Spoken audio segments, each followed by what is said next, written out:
At aringahot, nagbabalik na naman ang inyong Batanggenyong layas. Aret, i-update ko kay sa bagong kaingin ni Mahalay. Kita na ba ganin nyo iya? May maluang-luang dahil. Ako nga pala ho'y nagagamas. Malalaki na ang kanyang palay. Kainaman na. Nakikita ba ganin nyo yung pausok ko ngayon na bagigarbong-garbo ay. Ay kainaman ay sino ba hindi magagawa ng pausok ang garya? Ang nik-nik bagay singit sa tayo niya, kay naman na. Ay kita naman ninyo ang garbo ng ating pausok na yun. Pag hindi pa lumayas ang nik-nik na yan ay kay naman na. Bukod sa malamok ay ang nik-nik ay pandaling-pandali din ay kay naman na. At aray, hagpait, pati tao lalayas. Oh. Kay naman na. O lumingas na. Tatak-tak para umusok ulit. Pulunggo. May bunot laang. Anong init? Ikap-hikap ko kayo ng konti din eh. Ay, suloy na yung kanyang mga sibatse. Patani. Ang kondol. Hala, walang kondol. Sa din tayo sa part na are. Ihikap ko din eh. Si Mahalin niya ako ang umahon doon sa aming hulo sa Lubluban City. Kaya ako din muna sa bagong kay.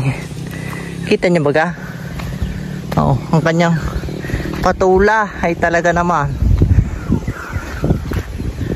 labag na labag. Ang aming mais gahoy nagkaroon ng nagpistihan. Tingnan ninyo ang mais namin, wala na ata. Hindi ba bagong mga sisibol, nagtanim uli ng bago. Yung una naming tanay may kainaman na. Kami ang kauna-unahan tumanaim. Aba, ayun nga, nadali nga ng piste. Yung igatoong didilig-dilig pa ha. Yun umagat hapon, hahakutan namin ng tubig hanggang din sa pataas. Aray, aba ito inaabot ng tagpiste. Yung inuuhod baga ha, tama naman, meron naman aray. Kung hindi bumbahan ay. Pero ayos naman. Ay, so para ay, hala, ba't mag-i-English? So ayan, tingnan nyo na ng balinghoy. Yan talaga naman. Tanim ko yan. Alahoy, hindi ka nagtanim niyan. Tamad ka. Maaari ang koros, oh. Siya ka, sa dami naman ng pamahi eh. May itlog pang karne. Kaya naman na itlog ng manok din eh. Wala ba ito lang salay? Oh, tumubo din naman na salay. Sana alam niyo yung mga pinagsasasabi ko din eh. Medyo tuwa. Ayan, medyo maluang-luang din. Aba, pag sinobrahan luangan eh, kaya naman na sino magtatabtab niya. Ang lago ng doon, pupuntahan natin. Wait lang. Ay, ting na eh. Ari na, ang bilis ko diga. Ang lago ng palay din eh. Yan o. Kaberdihan. Mamay hanggang tuhod na. Ala, hoy, hindi pa. Ala, nagtanim na din pala siya ng Nagtanim na din si ba? Kutakbo-takbo, pagod eh. Nagtanim na ng kamute. Oh.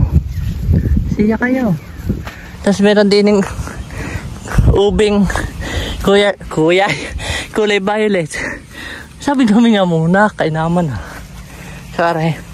May mga sari-sari ng pananim din eh. Yan ang kaingin ni Mahalin. Kita ba ganin nyo? Tapos ako'y pangita. At arang biyaw. Ay, biyaw. Kainaman na. Ayan. Tanaw ng dagat. Sana nakikita ninyo. Sa dagat yon. Yan, nakasum na yan. Dagat yan. Kulay asul. Yun nga pala dati ang aming kaingin. Kasi pinalayas. Anong gagawin? Hindi pag pinalayas, lalayas. Hindi ka ngayon, sukal. Kay mamuti ng atis to, sukalan. Yan, may sagi. May ano pala eh, may kamute. Kamute, ano ko tawag din eh? Mais, ayan. May kadyos din eh, may patane. May balinghoy, may kamates. Ay kainaman ka na, saan ka pa? May saging. Siya na pakal na, yapaw na. Usay tayo. Tayo eh. Natayo naman niya. Inuli na, kainaman na. Ano ba kaya update ko sa inyo? Sa kita doon at kasi magtatabtab. Tanghaling tapat pa yun, diba? Yun! Kala man ni Mahalin, nasa kaya tinabtaban ni Utoy din eh. Siya ka, hahanapin nun for the goals yun. Ang aming aray malapit namin sa aming bahay. Naku po, naglaab na at ang aking pausok daw. Kainaman na. Ay siya, aray na lang muna ngayon ng update. At kaysa isang araw ko, sa isang araw hindi. Makairay sa ano na, sa November na uli.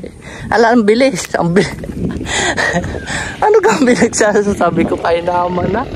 Ay siya, bye bye.